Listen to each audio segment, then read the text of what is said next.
Welcome to The Reins of Leadership, the podcast dedicated to helping you lead with presence and influence with trust. I'm your host, Marinda Smith, business leadership strategist, sharing actionable insights on mindset, EQ and energy uniquely illuminated by wisdom gained alongside my equine partners. We're taught to hustle, to muscle through the fog, to delay rest until the inbox clears or the team settles.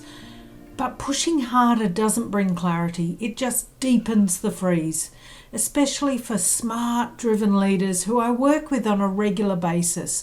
They're already carrying a huge load, and when they have to push through, is that real leadership?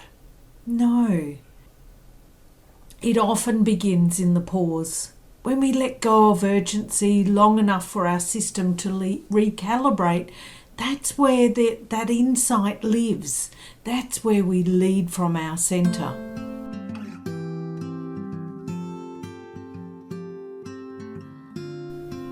Welcome to the Reins of Leadership. I'm Marinda Smith.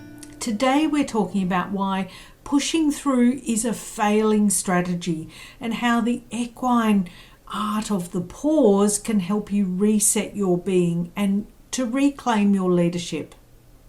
When I look out in the field at the equines, I see them head down eating, and 80%, 90% of the time they are head down enjoying the grass, whether it's green or it's in summer when it's brown.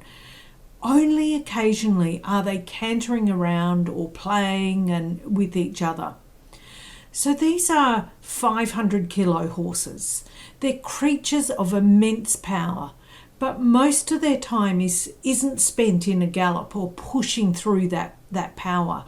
It's spent in a quiet presence, in that state of being, grazing, listening, sensing. So its power isn't in constant motion, yet the horse is in attunement to the present moment. And with my training, my experience with the horses don't force its way through tension. I see them feeling, waiting, watching, breathing. And this waiting, this breathing is the power of presence. And it's never more obvious than when tension arises. Of course, a horse can explode into motion from fear, and that is the fire of instinct, a reaction to a clear threat. Yet the deeper wisdom isn't in that fire, in that reactivity. It's in how a horse handles the fog of uncertainty when we're asking it to do something that it doesn't understand, and it's trying to solve their puzzle, not with force, yet with feeling, with waiting, with watching and breathing. It holds that question until an answer arrives, and it's that sense of rightness in the body of the horse that allows it to proceed with confidence and not panic. This is the very definition of grounded knowing. Imagine leading your business from that place. And that's what we're talking about today. You know, I have to admit that I've been thinking a lot about the force in the horse world, especially with the recent media attention on the Olympic riders who have been proven to use force on their clients' horses. It's deeply unsettling. And sadly, it's a toxic symptom of a much wider belief system that we were once taught. The idea that results must come from force. And that belief still comes in our leadership. I see it in the business world on a regular basis, that you have to whip things into shape, whether it's a horse or a team or even yourself. And that's what some leaders try to do. And it doesn't matter if they're male or female, there's no hierarchical thing. It is just a belief that for you to be seen, to be moving through, you have to keep putting power behind it. Now, what I've learnt is that your team, your business, and your own nervous system respond in exactly the same way. The tighter you group, the more you push, the more resistance you create. And it happens in the horse world as well. People shut down, horses shut down, creativity dries up, and you're left alone pulling a dead weight and wondering why nothing is moving. So what if that strength is actually the trap that's keeping you exhausted, reactive, and disconnected from your purpose? So I wanted to delve into this more deeply, and I've been studying what neuroscientists bring to our lives for many years now. And one of the neuroscientists that I follow gave me a really rich metaphor for stress than the old fight and flight model. And what I was given was the orchestrated neurosymphony of stress. So it's a bit like we've got this orchestra happening in our head or our whole body. So think of your internal state not as an alarm, but as a full orchestra. Your nervous system is the conductor. Your hormones, let's say, are the powerful brass section. Your immune system are the strings. When you're feeling challenged but capable, your symphony plays an energizing, powerful piece. That's what you could call as peak performance. So you're challenged, but you're moving through it. You're in that flow. You're doing amazingness. Yet with chronic pressure, the constant pushing through, it's like forcing the orchestra to play this chaotic screech, that dissonant piece for days on end after end. For me, I can hear those violins going on screeching. The result is what we call burnout, anxiety and brain fog. And we're blaming it on our body, yet it's coming from what we're doing and that need to keep pushing through, that need to be forceful in our habits. Now, this conductor of our orchestra doesn't work alone. And this brings with us, a really key piece. We need to have that connection. Our brains are wired for it. Since caveman, we've been needing that connection, just like the horses need connection in the herd. When we feel seen and heard, our brains release neurochemicals that literally calm down our nervous systems. Neuroscientists talk about how our brains actually sync up with others. When you have real rapport on your team or with your horse, your brain waves are literally falling into the same pattern as others. You're on the same wavelength. You've heard that term. And this is the biology of trust. This is why loneliness is so detrimental. It's a threat signal to the brain. And it's why some are even beginning to talk about a social prescription for well-being. Don't know if you've seen that in your social scrolling. Yet it is important that we get out and we communicate with others and not just on our apps. And when we lead from a place of connection, we are co-regulating with our team, creating a shared state of calm clarity. So let's look at the mechanics of the hijack itself. Think of your brain as having two key players, the calm, thoughtful CEO, which is your prefrontal cortex, or PFC as you may have seen it in places, and the hyper-vigilant emotional bodyguard, your amygdala. When you are constantly pushing through, you're creating chronic stress, as I've mentioned before. This floods your system with control, and to your brain, this looks like a threat. The amygdala hijacks the system. It screams emergency and diverts all your energy away from the calm, energy-guzzling CEO and directs it to the reactive bodyguard. This is the neuroscience of being stuck. You literally lose access to the part of your brain responsible for that clarity, that creativity, and all those great decisions that you make. I know myself when I'm presenting in front of a room of people, and I've been doing this for years, so it doesn't matter if it's a huge audience or just a small audience of one or two, I still go into that hijack state, and which could be called that frozen state, but I have really limited access to any of my creative thoughts. So my creativity is shut down. And neuroscience proves that you are physiologically incapable of your best work because your bodyguard is running the show. So this constant state of hijack doesn't just affect us in the moment, it actually shapes our entire outlook. So when we're pushing through and we're constantly going, we must do this, and often I see it with leaders who are running their own business and they've got a small team and the team don't seem to be picking up the slack and they're having to do everything and they're just going, I've got to push through. And this constant state of hijack doesn't just affect us in the moment. It shapes our entire outlook. This brings us to the core concept in psychology called the affective state. It's not just a passing mood. It's your underlying emotional weather, so to speak. It's the filter through which you experience everything, and it determines how you show up as a leader. So when a leader is operating from a positive affective state, they're curious, they're resilient, they're creative and open to new ideas. They can handle challenges and, they don't lose their center or their control.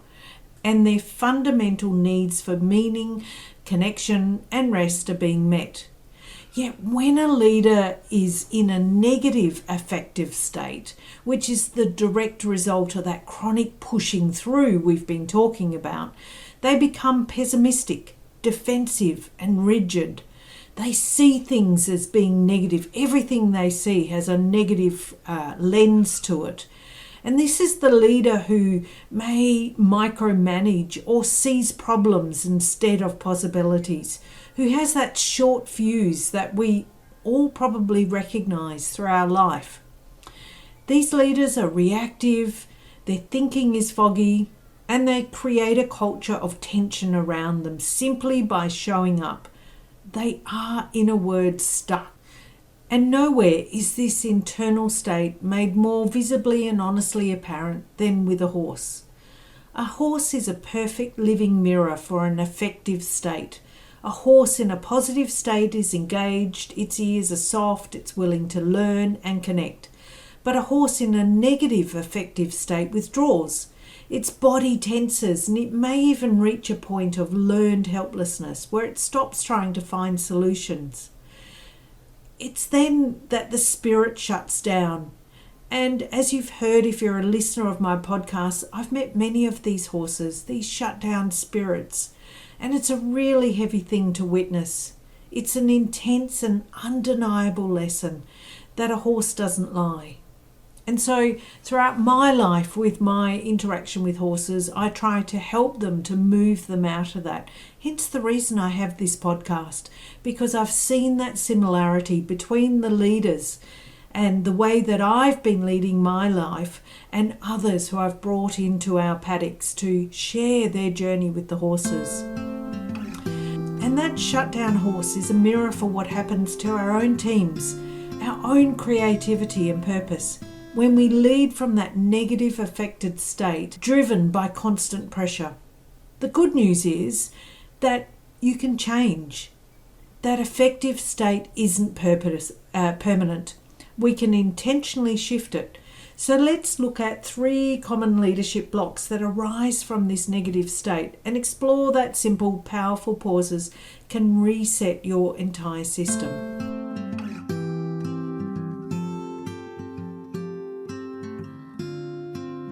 First, let's talk about that feeling of foggy thinking, that short fuse and low drive. It's the mental clutter, the irritability, the lack of motivation that sneaks in when overwhelm takes hold. In the horse world, this shows up as the horse stepping away. The horse is flicking its ears backwards and forth, trying to tune in like a radar, trying to find the right signal. Maybe its feet start moving and it can't stand still, or it freezes. And humans do the same. They either run or they freeze. This isn't because the horse is being difficult, but rather because the energy from the other person that it's experiencing is unclear, unsettled, untrustworthy. And as I've said many times, that energy is not seen, It's a bit like the wind. You don't see it, you feel it, you hear it, and you react to it, but you don't see it with your own eyes. And horses don't follow hierarchy, they follow clarity. And that's what your team is doing. Before you can guide any horse, you need to find your own ground. And this is what I'm asking you as a leader. Before you can guide anyone, any other, whether it's a horse or your team, you need to find your own ground, find your own presence. And it's not about being your performance, it's not about productivity, it is about presence. And so what does this look like? It means stepping away from your screens, getting up from behind your computer, no phones, no podcasts, and going for a walk. Go out into nature. Enjoy what you can about the trees, the grass, and whatever nature you have at your disposal. It's not about being lazy. It's not about moving away from the work. It's actually a choice you are making to find that clarity, to lower your cortisol that's flooding your system. And when you make that choice to step away, you're going to reduce that sensory input. You send a signal to your amygdala that the threat has passed, allowing your energy to return to your prefrontal cortex. Allow those thought processes to come back and give your inner CEO the quiet space that it needs to think. Second, the all too familiar state of constant reactivity and overwhelm. When you feel like you're being pulled in every direction, reacting to every ding and every demand, and when a sudden reactive jerk doesn't create control, it creates panic, your team does the same when you lead from that place of reactivity. They might have their heads down, hiding behind their desk, yet they are deeply attuned to your energy, your reactivity, and they are ready to run as well. So for you, let's talk about how you can recalibrate. Label your emotion out loud. The moment you feel that wave of overwhelm, pause and say, I'm feeling overwhelmed. As neuroscientist Matthew Lieberman showed, putting feelings into words quiets the amygdala and re-engages the prefrontal cortex. It's a direct intervention in amygdala hijack. Naming that feeling is like a rider consciously softening the reins, the hands on the reins. You're allowing that freedom. You stop being that passenger to your emotions and you take back the reins on your response. And finally, that persuasive feeling of low joy or motivation. You're putting in the effort, but the work feels lifeless. The spark is gone. And when we're training a horse, I've learned over many years, it's not about that relentless pressure, about whipping them into shape. It's actually about the release. So the moment the horse gives you the desired response, you release the pressure, and that release is the reward. It's what builds that willingness and that momentum. And this means that dopamine microbursts. Momentum follows reward, not effort. So when you complete a small task, instead of immediately rushing to the next task, pause. Acknowledge that you have completed that task. Say done. Celebrate that tiny win. This is your release of pressure. For me, sometimes it means getting up from behind my desk, and it means maybe making a cup of tea or a coffee. Whatever it is, it means I have released that pressure of the task that I was doing, and I've accepted and acknowledged that it is done. This sends a little reward signal to your brain, and chemically teaching your brain that your efforts matter, which is the foundation of all motivation. So let's bring all of this together. We've got the walk, we've got the softening of the hands and the release of pressure. First, the walk. This is so much more than a break. It's a deliberate act of reclaiming your attention. It's you telling your nervous system, we are safe. A leader who can't find their own ground can't offer stable ground to anyone else. The walk is where you find yours. And the second point I mentioned was the softening on the hands, where it might look on a horse where you've got tight hands and it's signaling fear and control, creating resistance in the horse. In leadership, those tight hands look like micromanagement and reactivity. A softening of the hands is the ultimate expression of trust in yourself and your team. It moves you from control to connection. It is invitation, not a command. You want to invite others to follow you, not command that they follow. And finally, the release of pressure. Our culture is obsessed with what's next. I'm busy, and yet creating a dopamine drought where effort is never connected to reward. When you release the pressure, it's the antidote. For yourself, it's the dopamine microburst that refuels your motivation. For your team, it's that thank you that tells them their work was seen and valued. The release isn't the end of the work. It's the ingredient that makes the next work possible. They want to come with you then. They want to be your followers. And these three practices, finding your ground, softening your grip, and acknowledging progress, are your reins of leadership. They are how you shift from a model of force and friction to one of presence and partnership. Your clarity isn't lost, it's just waiting in the pause. If this way of leading resonates with you, if you feel a pull to move beyond the myth of pushing through, then I invite you to go deeper. This is the work of what I do with leaders every day. You can book a private leadership realignment session or join the next round of Beyond Success. Success your way. You can find the links in the show notes. Remember, true leadership isn't about the force you apply. It's about the quality of your presence. It's about learning to hold your reins with less strength and more softness. Thanks for joining me on the Reins of Leadership. Remember to lead with presence and influence with trust. Subscribe for more insights and find resources at mirindasmith.podia.com.